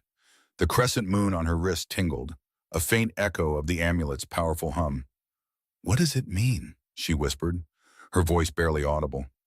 Alistair was silent for a long time. He reached into the box, his fingers closing around the stone. He did not flinch. He lifted it from its velvet bed, the silver chain pooling in his palm. The light softened slightly now that it was in his grasp, but the warmth was undeniable, pulsing against his skin. "It means," he said, turning to face her fully, "that my wolf was right. His eyes met hers, and the intensity in them made her forget how to breathe. It means that you are my mate, beyond any doubt, beyond any law. He held it out, the glowing stone hovering in the space between them. For the first time since that terrible moment in the Great Hall, Alara did not feel like a prisoner. She felt like a destiny. The next morning, the amulet was locked away again, its light hidden from the world. But the knowledge of it remained, a silent promise hanging in the air between them. Alistair was different. The gruff, controlled distance was gone, replaced by a watchful intensity. He looked at her not as a problem to be managed, but as a mystery to be solved. He summoned Gideon to his study before the sun was fully risen. Alara was in the main chamber, tracing the patterns on a tapestry with a nervous finger. She could hear the low murmur of their voices through the heavy oak door. She could not make out the words, but she knew the subject was her. It was always her. Inside, Alistair stood before a map of the territories, his hands clasped behind his back. Gideon stood opposite him, his weathered face etched with concern. "The old woman, Martha," Alistair began without preamble. "She claims the girl carries the mark of the Shadowfang line. My mother's line." Gideon's eyes widened slightly. "My king, that is, a serious claim. The Shadowfangs have not shown that mark in generations. We believed it lost. Martha says the girl's parents were killed in a border skirmish nearly 15 years ago. She says she was hidden among the servants for her own protection." Alistair continued, his voice flat and hard. "I want to know if it's true. I want to know everything." He turned from the map, his gray eyes pinning Gideon in place. "Take your 2 best scouts, the ones who can run silent and unseen. I want you to cross the border." Gideon's jaw tightened. "Into Shadowfang territory? Alistair, that is an act of war if we are discovered." "Then do not be discovered," Alistair replied, his tone leaving no room for argument. "Find their oldest records, bribe their keepers of lore. Look for any mention of a lost child from the Alpha's bloodline with a crescent moon birthmark, a daughter. Martha gave me the names of her parents. See if they match any casualties from that time." He walked to his desk and pulled a small, heavy purse from a drawer, tossing it to his beta. The gold coins clinked. "Use this. Use whatever you must. But bring me proof, Gideon. Bring me something undeniable." "And the girl?" Gideon asked, his gaze flickering toward the door. "What of her?" "She stays here, with me," Alistair said, a possessive growl coloring the edge of his words. "No one speaks to her, no one looks at her. She is under my personal protection until you return. Go, now." Gideon gave a short, sharp nod and was gone, leaving Alistair alone with the weight of his command. He knew he had sent his most loyal friend into incredible danger. But this was bigger than friendship. This was about the survival of his pack, the legitimacy of his rule, and the life of the woman in the next room. The days that followed were the strangest of Alara's life. The fear was still there, a constant hum beneath her skin, but it was now mingled with something else: anticipation. Hope. She was no longer confined to her bedchamber. Alistair allowed her the run of his entire suite of rooms, including the large stone balcony that overlooked the vast Whispering Woods. They ate their meals together in a tense but companionable silence. He would watch her, his gaze analytical, as if trying to piece together a puzzle. She found herself watching him back, noticing the small things. The way he rubbed the back of his neck when he was deep in thought. The way his eyes would soften when he looked out at the forest, a flicker of longing in their depths. One evening, as a cool breeze drifted in from the balcony, she found the courage to speak. "You miss it, don't you?" He looked up from the report he was reading, startled. "Miss what?" "Running," she said, gesturing with her chin toward the darkening woods. "With the pack, as a wolf." His expression closed off for a second, then relaxed. He set the parchment aside. "It is the duty of the Alpha to remain in human form more than most. To rule. The wolf, it is a freedom I rarely get to enjoy." "What is it like?" she asked, her curiosity overriding her caution. He leaned back in his chair, a faint smile touching his lips. "It is quiet. The world becomes simple. There is only the wind, the scent of the earth, and the pull of the moon. All the burdens of the crown, all the voices of the council, they vanish. There is only the hunt, the bond, the pack." He looked at her, and his smile faded. My wolf has been restless since the day you touched me. It does not understand politics or bloodlines. It only understands that its mate is near, and that she is in danger. Her heart ached for the king chained to his throne while the beast inside him longed for the wild. She thought of his massive wolf form shielding her in the woods, the gentle nudge of his nose against her hand. He was both the man and the beast, the king and the protector. On the third night of Gideon's absence, Alistair found her on the balcony. She was staring up at the stars, a thin shawl wrapped around her shoulders against the chill. He came to stand beside her, not speaking, simply sharing the silence. After a few minutes, he held something out to her. It was a small, exquisitely carved wooden wolf. My father made this for me when I was a boy, he said, his voice low, to remind me of the balance. The man must rule the wolf, but he must never forget it is there. She took it from him, her fingers brushing his. The wood was smooth and warm. She traced the tiny, detailed ears, the curve of the tail. It was a beautiful personal gift. It was a piece of his history, offered freely. Thank you, she whispered, clutching it tightly. He nodded, his gaze fixed on the horizon. When Gideon returns, he said, everything will change. For better or for worse. Are you prepared? She looked at the wooden wolf in her palm. She thought of Martha's revelation, the amulet's glow, the look in Alistair's eyes. The timid servant girl who had stumbled in the great hall was fading, replaced by someone she didn't yet recognize.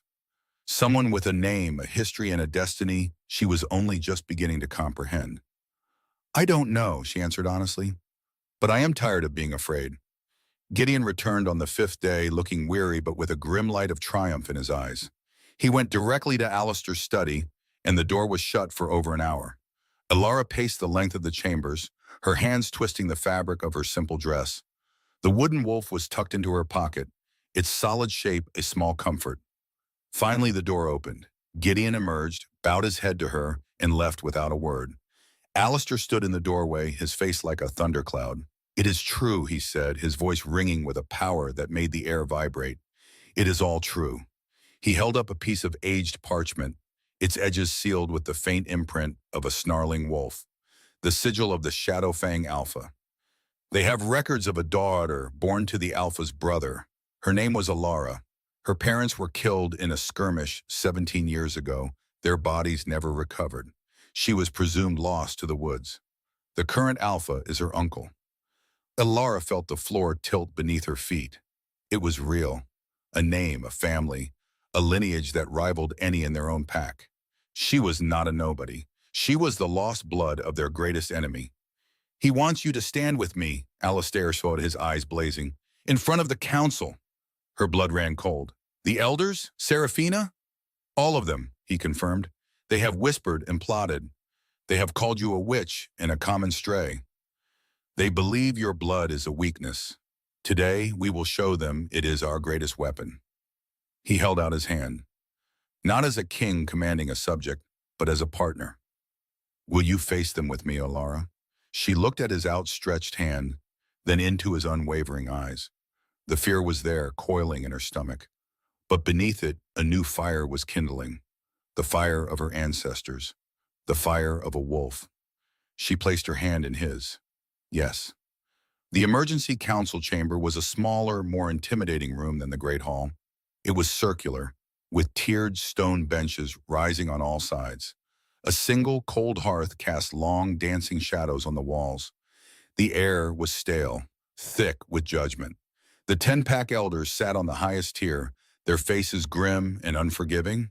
And on the tier below them, seated as if on a throne of her own, was Lady Seraphina. She was dressed in a gown of deep crimson, her blonde hair coiled perfectly. When Alara entered at Alistair's side, Seraphina's lips curved into a slow, cruel smile. It was the smile of a predator that had finally cornered its prey. She believed this was the end for Alara. Alara felt 100 pairs of eyes on her. She kept her chin high, her hand still loosely held in Alistair's. His presence was a solid wall at her back. Alpha King, one of the elders, a grizzled wolf named Marcus, spoke first. His voice was gravelly. You have summoned us on short notice. We trust this is to announce you have finally come to your senses regarding this Situation. His eyes dismissed Alara as if she were a piece of dirt on the floor. I have summoned you, Alistair said, his voice echoing in the stone chamber, to put an end to the whispers, to the challenges against my authority, and to the insults levied against my mate. A murmur went through the elders. Seraphina's smile tightened. Your mate? She interjected, her voice sickly sweet. My king, the bond requires proof. A fated connection must be validated. It is tradition. It is law. Without it, she is nothing more than a servant who broke our most sacred rule. Proof? Alistair repeated softly. He released Alara's hand and walked to a small table in the center of the room. Upon it sat the familiar wooden box. You speak to me of tradition, Lady Seraphina. Let us speak of the oldest tradition of all. He opened the box. The room was plunged into a wave of soft, ethereal light. Gasps echoed from the stone benches. The elders leaned forward, their eyes wide with disbelief. Marcus shot to his feet, pointing a trembling finger. Seraphina's face went white, her smug expression dissolving into pure shock. The moonstone amulet glowed with a fierce, undeniable brilliance. Alistair lifted the amulet from its cradle. He walked back to Alara, who stood frozen, the light washing over her. He moved behind her, his hands sure and steady as he brought the heavy silver chain around her neck. The moment the cool metal touched her skin, the glowing stone settled against her collarbone. The light intensified, pulsing with a warm, living energy that seemed to sink directly into her heart. It was not cold, it was burning with a gentle fire. The room was utterly silent. No one could deny what they were seeing. This was not witchcraft. This was the magic of the moon itself, the blessing of the goddess on a true mate bond. Seraphina stared, her blue eyes filled with a venomous hatred. Her entire world, her ambition, her birthright, was turning to ash before her very eyes. Alistair turned to face the stunned council, his arms circling Alara's waist, pulling her protectively against his side. His voice was low, cold, and sharp as a shard of ice. You questioned her worth. The amulet has given you its answer. He paused, letting the weight of the moment sink in, letting them stare at the miracle glowing on Alara's chest. Then he delivered the final devastating blow. You questioned her blood, he declared, his voice rising to a commanding roar that shook the very stones. Let me tell you of the blood of the Shadowfang Alpha. The last words hung in the air, heavier than the ancient stones of the hall. The blood of the Shadowfang Alpha. A single gasp cut through the stunned silence. Then another, and another, until the room was filled with a rising tide of frantic whispers. The council elders, men whose faces were carved from decades of pack law and tradition, stared with disbelieving eyes. Their gazes darted from Alistair's unyielding expression to the glowing moonstone on Alara's chest, then back again. Alara felt the warmth of the amulet against her skin, a steady pulse that seemed to beat in time with her own racing heart. It was the only solid thing in a world that had just been torn from its foundations. Shadowfang. The name was a curse, a threat whispered on the borders, the pack of eternal rivals. And it was her blood. The knowledge was a hollow ache in her chest, a phantom limb she never knew she was missing. She was not just Alara the servant. She was someone else entirely, someone with a history written in conflict. Alistair's hand rested on the small of her back, a subtle pressure that was both a comfort and a command to stay still. She could feel the coiled power in him, the readiness to meet any challenge that arose from his declaration. His scent, a mix of pine and winter frost, enveloped her, a protective shield against the 100 pairs of eyes dissecting her. She was a puzzle they were all desperately trying to solve, an orphan servant, a fated mate, a lost princess of their most hated enemy. It was too much to be at once. One of the oldest elders, a man named Marcus with a face like crumpled parchment, rose slowly to his feet. His voice was raspy with age and disbelief. Alpha King, he began, his tone wavering. This is an unprecedented claim. The daughter of the Shadowfang Alpha, living among us as a servant. How can this be verified? It has been. Alistair's voice cut through the murmurs like a blade.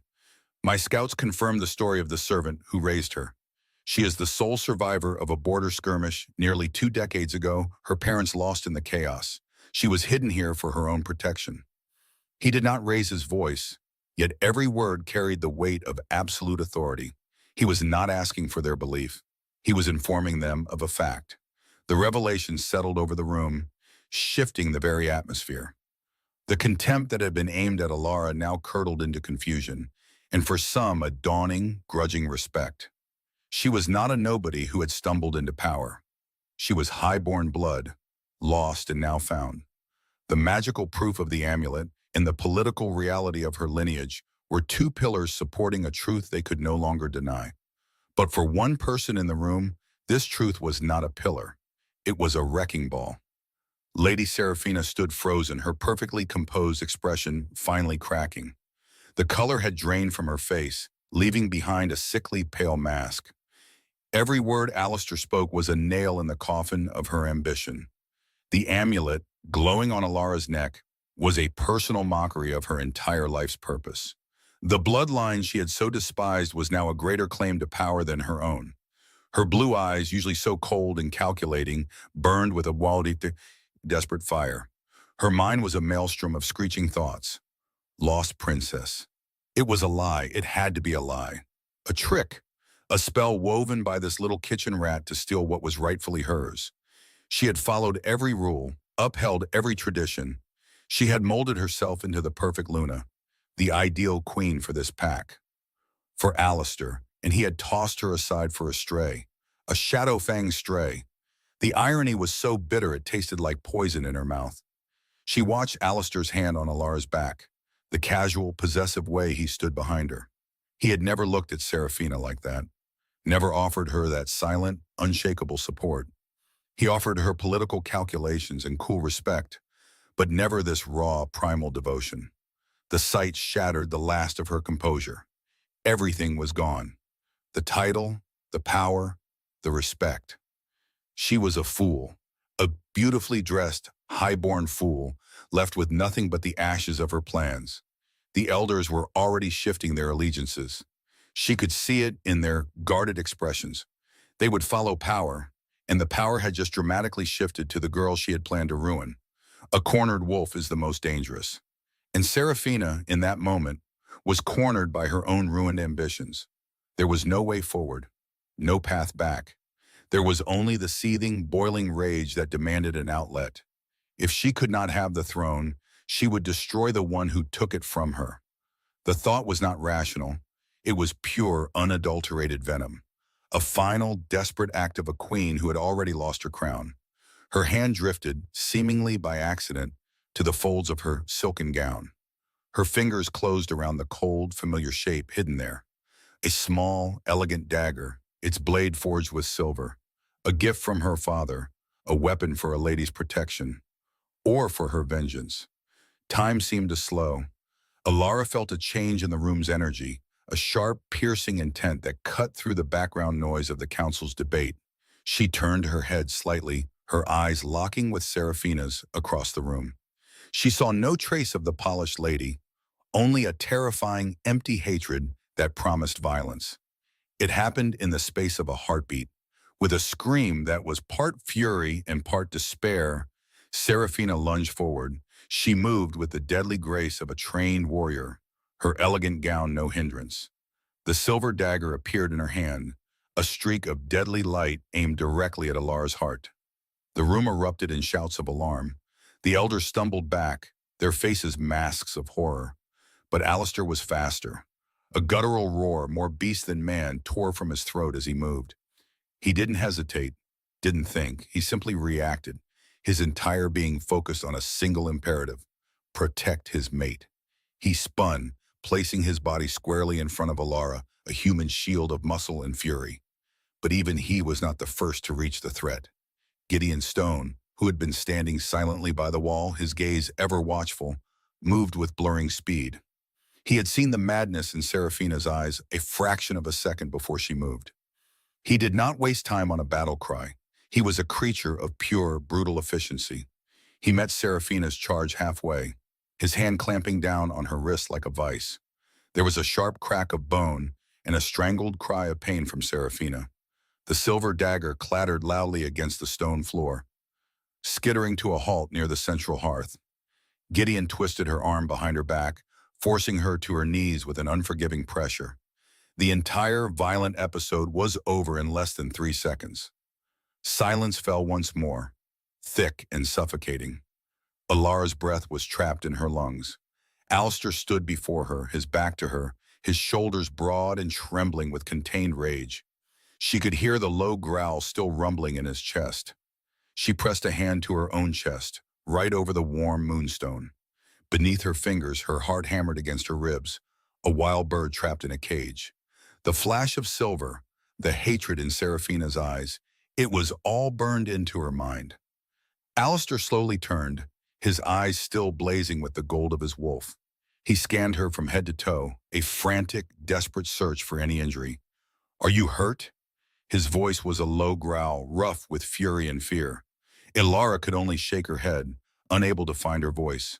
Her gaze fell on Serafina, who was now pinned to the floor by Gideon, her beautiful hair in disarray, her face contorted in a mask of pain and impotent rage.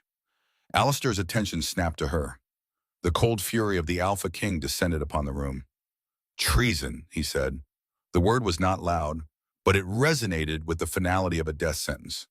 To draw a silver weapon in the council hall, to attack the Luna of this pack. He took a step forward, and the guards, who had been frozen in shock, finally surged into action. Two of them grabbed Serafina hauling her roughly to her feet. "She is a witch!" Serafina shrieked, her voice raw and broken.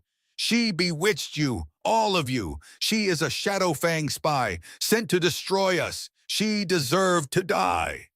Her accusations dissolved into hysterical sobs as the guards began to drag her from the hall. "It was my right, mine." Alara watched her go, a profound sadness washing over her. There was no victory in this, no satisfaction. Only the grim understanding that power was a brutal, dangerous thing. Serafina's downfall was violent and complete, a life of ambition and pride unraveling into a screaming, desperate end. The heavy doors of the hall boomed shut behind her, cutting off her final cries. The air in the room was thick with the aftershock. The elders stood in stunned silence, their faces pale. They had just witnessed the attempted murder of their new Luna by one of their own highest-ranking ladies. The reality of the mate bond and the consequences of challenging it had been laid bare in the most brutal way imaginable. Gideon picked up the silver dagger from the floor, holding it carefully by the hilt. He walked over to Alistair and presented it. "My king," he said, his voice steady as always. Her treachery ran deep. I suspect the rogue attack in the woods was her work as well. Alistair took the dagger, his knuckles white as he gripped it. He stared at the blade, his jaw tight. "Find proof," he commanded without looking up. Question her household. I want every branch of this poison dug out by the roots." "It will be done," Gideon replied with a solemn nod. He glanced at Alara, his expression a mixture of relief and deep respect, before turning to carry out his alpha's orders. Alistair tossed the dagger onto the council table, where it landed with a sharp metallic ring. He then turned back to Alara, the fire in his eyes finally softening into something else. Concern. Deep, profound concern. He reached out, his hand hesitating for a moment before his fingers gently brushed her cheek. His touch was incredibly soft, a stark contrast to the violence of the last few minutes. "I am sorry," he said, his voice low enough for only her to hear. "I am sorry you had to see that. I should have seen it coming." "It wasn't your fault," she whispered, her voice finally returning. She found herself leaning into his touch, drawing strength from his warmth. The terror was beginning to recede, replaced by a strange, shaky calm. She had survived. Again. Alistair's thumb traced the line of her jaw. "Her hatred for you was a sickness. I let it fester for too long, hoping her ambition could be managed." His gaze dropped to the glowing amulet on her chest. "I will not make that mistake again. No one will ever threaten you like that. I swear it." The promise was a vow, spoken with the full weight of his soul. In his eyes, she saw not just the protective alpha, but the man, Alistair, who was terrified of losing her.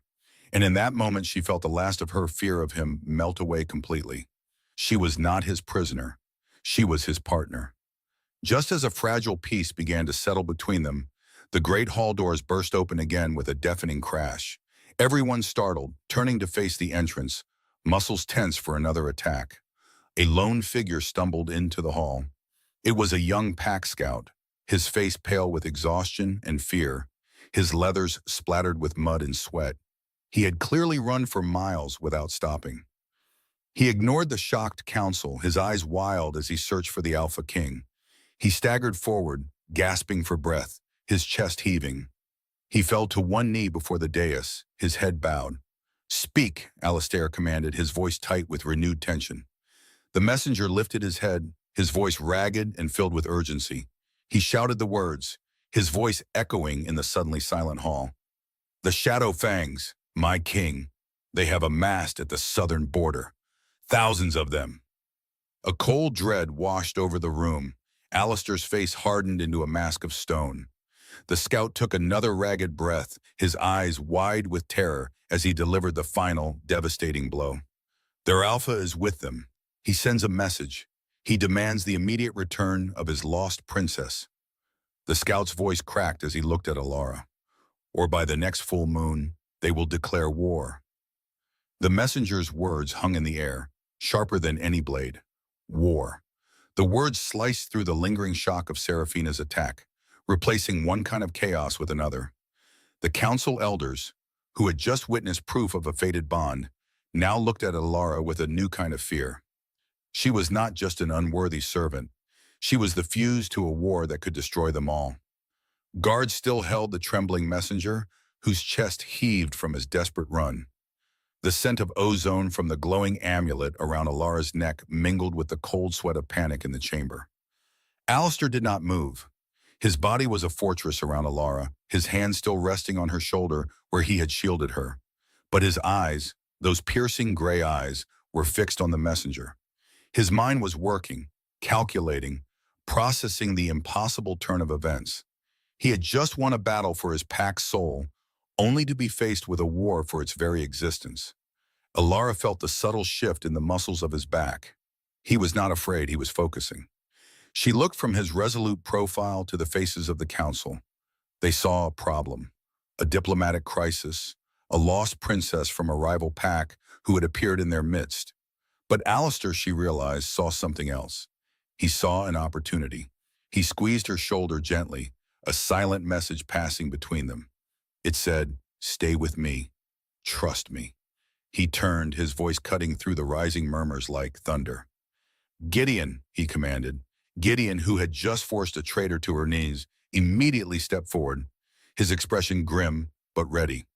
"Ready, my honor guard, and 2 horses. We ride for the border at once." A horrified gasp came from one of the elders. "My king, you cannot. It is a trap. They will demand her return, and if you refuse, they will see it as an act of war. If you agree, you show weakness." Alistair's gaze swept over the man, cold and absolute. "For weeks you have questioned her place here. You have whispered of her blood. Now we learn she is of the blood of Alphas, and you counsel me to treat her like a stolen trinket to be returned or hidden away." He turned his head slightly, his eyes finding Alara's. For the first time in front of his council, his expression softened with an emotion that was not command, but partnership. "Alara is not a trinket. She is the Luna of this pack, and she will ride with me." That declaration silenced all protest. It was one thing to claim a servant girl in a moment of primal instinct. It was another entirely to declare her Luna and ride with her to face down an enemy army. This was not instinct. This was a choice. A king's deliberate, final choice. The ride to the Whispering Woods was a blur of thundering hooves and cold, biting wind. Alara wore a heavy cloak of dark wool, the Luna's amulet resting warm against her skin beneath the fabric. She rode her own horse, a steady black mare, keeping pace with Alistair's powerful warhorse. They were flanked by 10 of his most elite guards, their faces like stone. The forest floor was a carpet of damp leaves, the air thick with the smell of pine and the raw, electric tension of the border. Alara's hands were steady on the reins. A month ago, she would have been paralyzed by this kind of fear. The fear of powerful men, of war, of her own impending death. But something had fundamentally changed inside her. The fear was still there, a low hum beneath her ribs, But it was no longer her master. She was not Alara the servant, stumbling with a tray. She was Alara of the Shadowfangs, mate to the Alpha King. She had a name. She had a past. And for the first time, she believed she might have a future. She glanced at Alistair. He rode tall, his focus on the path ahead, but she could feel his awareness of her. Every few minutes, his eyes would flick to her, a quick, reassuring check. He had not spoken much since they left Stonehold, but his presence beside her was a language all its own. It spoke of solidarity, of a shared fate. As they neared the edge of their territory, he finally slowed his horse to a walk, pulling up beside her. "They will not know who you are," he said, his voice low. "They will only see the daughter their Alpha lost 19 years ago." Alara swallowed, her throat suddenly dry. "What will he be like, my father?" The word felt foreign on her tongue, a strange and hollow sound. Alistair considered it for a moment. "I have met Alpha Valerius only once at a conclave years ago. He is proud, hard. He rules the Shadowfangs as I rule my pack, with an iron will. He loved his mate deeply. Losing her and his only child in the same attack, it nearly broke him. He will see you and see a ghost." "He will want me back," she whispered. "Yes," Alistair agreed. "He will demand it. He will threaten war because he believes you are his to claim." He paused, turning fully in his saddle to face her. His gray eyes held hers, serious and unwavering.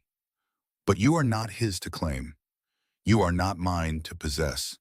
You are your own, Alara. The choice of where you stand must be yours, and you must be the one to tell him that." Her heart hammered against her ribs. He was placing the fate of two packs into her hands, the hands that had once scrubbed floors and trembled in fear. He was not commanding her. He was trusting her. She straightened her shoulders, the weight of the amulet a comforting pressure. "I know where I stand," she said, her voice clearer than she expected. "I stand with my mate." A flicker of raw emotion crossed his face, a warmth that chased the cold from his eyes. He reached out, his gloved fingers brushing against hers on the reins. A simple touch, a universe of meaning. Then we face him together. They broke through the tree line into a wide, open clearing that marked the border. And there they were. At least 50 Shadowfang warriors stood in a silent, menacing line. Their fur pelts were darker, their bills leaner, more wolf-like than the Blackwoods. At their head sat a man on a giant gray wolf who shifted back into his human form as they approached. He was tall and broad, with a wild mane of silver-streaked dark hair and a face carved from granite. But his eyes, they were a startlingly familiar shade of hazel. Alara's breath caught in her throat. It was like looking at a hardened, battle-scarred reflection of her own. This was her father, Alpha Valerius. Alistair and his guard halted. He dismounted in one fluid motion, and Alara quickly followed his lead, her legs feeling unsteady on the solid ground. The air crackled. The two Alphas stared at each other across the 20 yards of no man's land. "Blackwood," Valerius's voice was a low growl, carrying easily across the clearing. "You have something that belongs to me, Bashi. You have one chance to return my daughter before I soak this ground with the blood of your pack." Alistair stood his ground, calm and unmoving.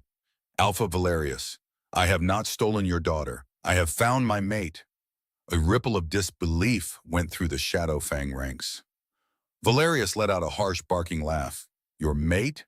The fates are not so cruel as to bind the last of my bloodline to a Blackwood dog. She is a Shadowfang. She will come home." He took a step forward, his eyes locking on Alara. His gaze was intense, possessive, a father's long-denied claim. "Alara, come to me. Leave this butcher and come home." All eyes turned to her. The weight of their combined stares was immense. Her heart pounded a frantic rhythm against her ribs. This was it, the moment of choice Alistair had spoken of.